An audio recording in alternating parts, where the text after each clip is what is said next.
What's up guys, and welcome back to my channel. My name is Gbemi. I'm a Nigerian lifestyle vlogger based here in Lagos, Nigeria. If you're new to my channel, thank you so much for stopping by, and if you find yourself liking my content, my video and everything you see on my channel, please click on the subscribe button and the notification bell to always get notified whenever I post videos. And if you're returning back to my channel, loyal gang, thank you so much for always being here. I appreciate you and I do not take you for granted in any way. And to the number of new subscribers that I have on my channel, courtesy of the collab that I had with Nello KK and Fantastic Favor, who shared my video on our page. I know you guys are here and you're watching me. Thank you so much. I appreciate it every now and then. Thank you for stopping by, thank you for coming back, thank you for giving me a chance to share some things with you. So from the title of this video, you guys know I want to talk about some of the things that I wish I knew before getting into marriage. So I have to say that my husband and I actually went for marriage counseling. It was a thorough one. It was several weeks of marriage counseling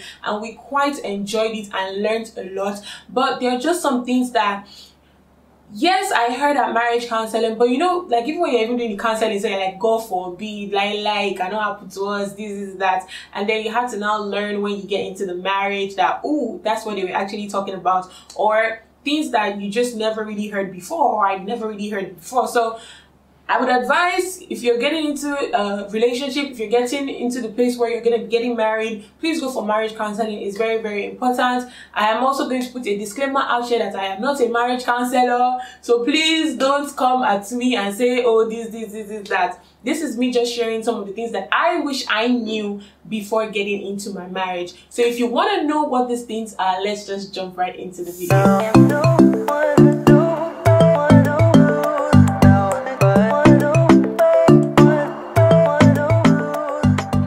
I'm going to be talking about is loving your spouse. So, and obviously I'm a lady, so I'm going to be talking about it from a lady's perspective. So let me just say loving your man or loving your spouse, anyways.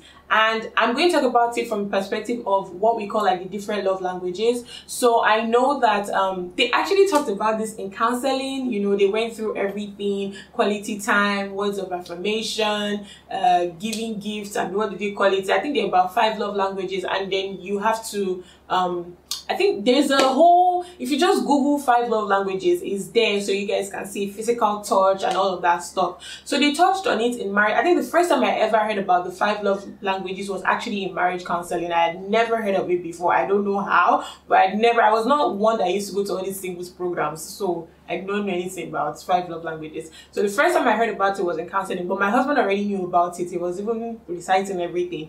So that was the first time I heard about it. And you know, they talked about it and they were like, oh, you need to know your spouse's love language and all that. And I think they even gave us an assignment that we should go and find out what our love languages are. And we found out and we submitted it the next weekend. Like, it was just a theoretical thing, you know. So getting into the marriage now, like, I had to learn how to love my husband with his love language. So people are different, you know. Let me come from and say that, okay, so I am somebody that my husband would say one of my love languages is acts of service. So I thought that by just doing simple acts of service for my husband, you know, like not like he didn't appreciate it, he appreciated it, but that is not his actual love language. Like, I should not be saying what his love language is, but you know, that's not what his love language was. So I had to learn what his own was, and I had to adapt to it. See, sometimes it might sound frustrating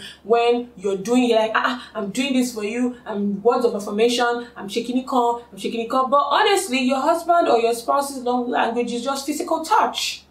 You're spending quality time with them, you're doing everything, but it's not like they don't appreciate it, but you're just seeing that something is amiss and you're just like, what is going on? I'm doing this, I'm doing that, and it doesn't look like the person is appreciating it. I mean, you can see that the person is saying thank you and everything, but it's not just eating deep down. Do you understand? So I had to learn what my husband's love language was. Not just learning, like I knew it, but it didn't sink down into my subconscious. It didn't seem like it was something that it was like do or die affair for him. Do you understand? It was like, oh, I need to do this to get this or to make this man happy. Do you understand? So I had to learn how to how do you put it? I had to learn how to make it happen. I had to learn how to I had to teach myself how to express how do I say this? To make his love language come to life. Let me explain it like that, yeah. Like I had to make conscious effort to make it happen, if you understand what I mean. So it wasn't just, oh, I could do every other thing. Yeah, he enjoyed all the other things I was doing for him, but he never complained. But you know how that there's something that is amiss? Yeah, definitely. So that was one of the first things I learned when I got into marriage. And I wish somebody had told me that, yes, all your, if you go for all the singles programs or relationship programs, they tell you, oh, learn your spouse's love languages, the 5 love languages, but nobody actually teaches you that, for example, if your spouse's love language is quality time, you need to leave work as early as possible to come and cuddle on the couch with your spouse and watch Netflix together. Don't say, oh, because it's quality time, after all, I'm always at home. It doesn't, like, the person may not complain, because my husband doesn't complain, but you yourself, you know that something is amiss. So I wish somebody told me this, and I'm telling you now that if you're in a relationship, even if you're married and you still feel like there's something amiss, try to learn. Not just learning and having it, oh, I know that this is love language. Like, let it sink down into your subconscious and actually show it, the action part of it. I hope you understand all that. So the second thing I had to learn in my marriage was asking questions or talking about something when it was not clear. So I think the thing was that from my previous relationships, I was already scarred with when you ask a question, you get a lie as an answer. Or when you ask a question, they just always look for a way to rigmarole themselves out of it. Or sometimes when you even ask a question, you do not like the response or the answer that you get. So I was kind of, I was like shielded or closed-minded, like, okay, you know what? I already know the answer this person is going to give to this question, so I'm not going to ask this person this question. That affected me in the long run. Like when I got into my relationship, it affected me a lot. They'll say, oh, communication is key, but you know that you can actually communicate without you can communicate and not actually still understand what the person is saying. So the person is saying A, the person has communicated and you understand B, so in your mind you've understood B that the person is saying. Meanwhile, the person said A. So if you ask the both of them, they'll say, oh, we've already had communications. I told her A. And then when you ask the other person, the person will say, but what I understood was B. Do you understand? They've communicated, but it was different things that they communicated. This one said this one, that one had a different thing. So actually asking questions to clarify things was one of the issues that I had when I got into my marriage. I had to learn how to not keep quiet. My husband also had to learn not to keep quiet. That was something that we both had to learn together during our relationship phase, because obviously we're not living together and everything. So whenever we see each other, maybe I wanted to say something, I'll just keep quiet. I just say nah, or I'll just joke about it and just go about my day. And then maybe one day it will be reviewed or something. But when I actually got married, I realized that it was affecting a lot of things. I was bottling a lot of things up inside of me, things will happen. I'll just keep malice for like 3 days, and they'll be asking like, what's wrong with you? I'll say nothing. Ladies, I'm like, nothing is wrong.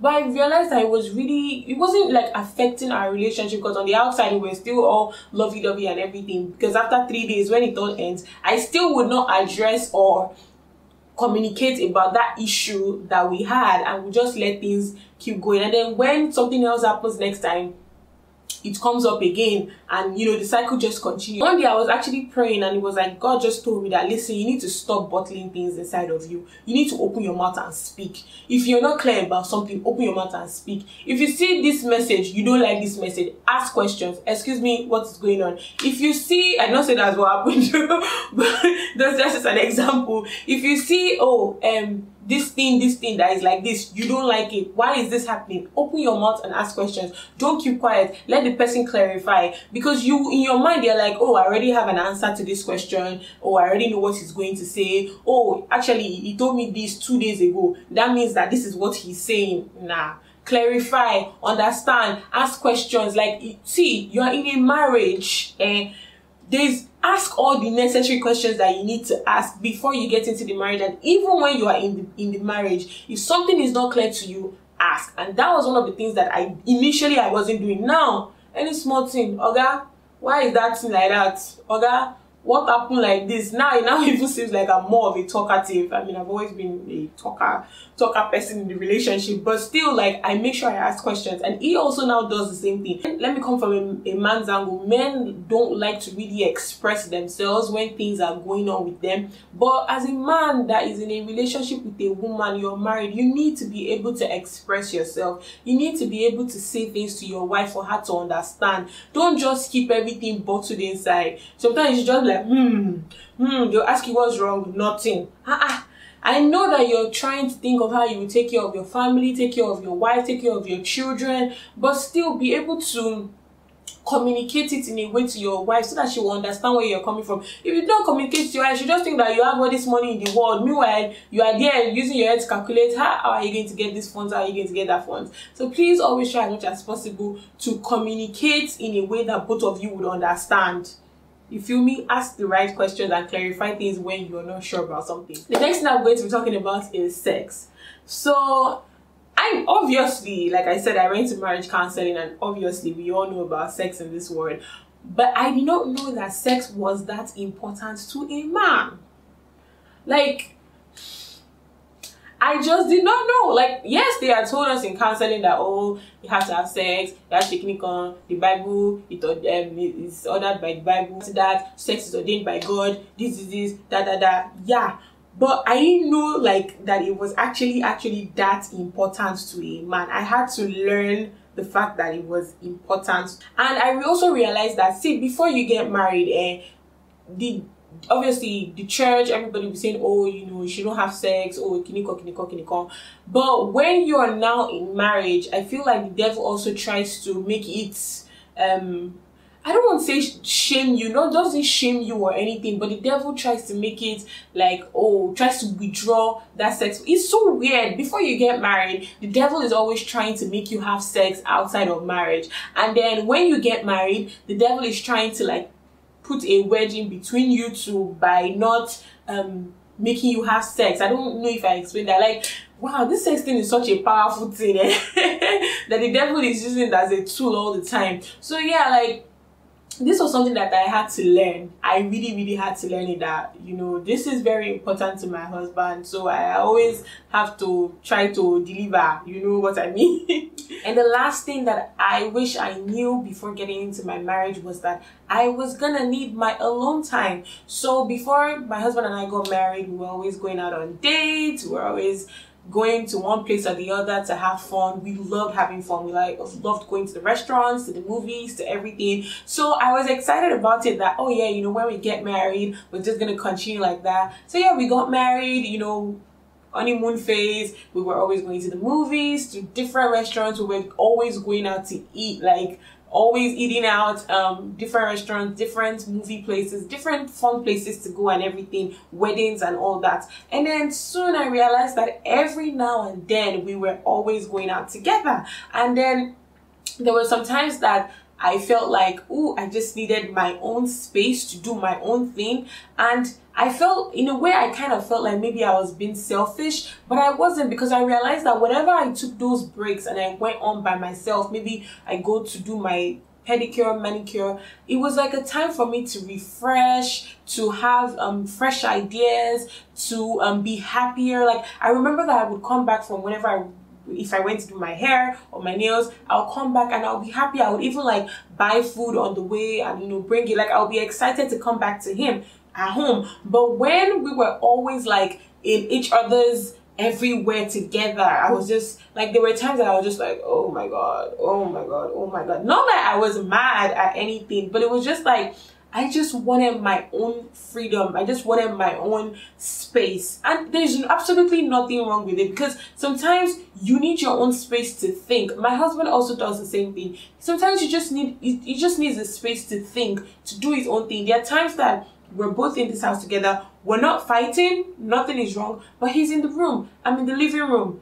We're fine, we're good. He just comes to check on me once in a while. Are you good? Is everything all right? Are you okay? Yes, I'm fine. Sometimes I come and check on him. Are you good? You know, just having that space. And this was one thing that I didn't know that I was going to need in the marriage. But honestly, trust me, it works and it goes a long way. Because sometimes you just being in each other's every thing every now and then. Just, I don't know, you just, honestly, sometimes you just need some space to get new ideas, get fresh ideas. And I realized that when we've done that for a couple of hours or even like a day, by the time we come back together, we're happier again. We feel good, we feel, you know. And now my husband is just like, okay, you know, go get your nails done, go get your hair done. If you want to, he's always been telling me to go and get a massage. Just that me, I don't like getting massages. So yeah, like, because he knows the importance of me getting my own space and doing my own thing. It makes me a happier wife when I come back. Do you understand? So that was something that I did not know that I was going to need getting into the marriage. And now I'm telling you, if you're in your marriage or if you're in a relationship, you're going to need to have space to do your own thing, especially when the kids come, especially when the babies come. Okay, so that is all the 4 things that I wish I knew before getting into my marriage. What are the things you wish you knew before getting into your marriage? Leave it in the comment section below. I would love to read it, and I'm sure other people would also love to read it. Thank you guys so much for watching this video. If you found yourself liking it, click on the like button, thumbs up, share this video with every other person, subscribe to my channel, and I will definitely see you in my next video. Bye guys.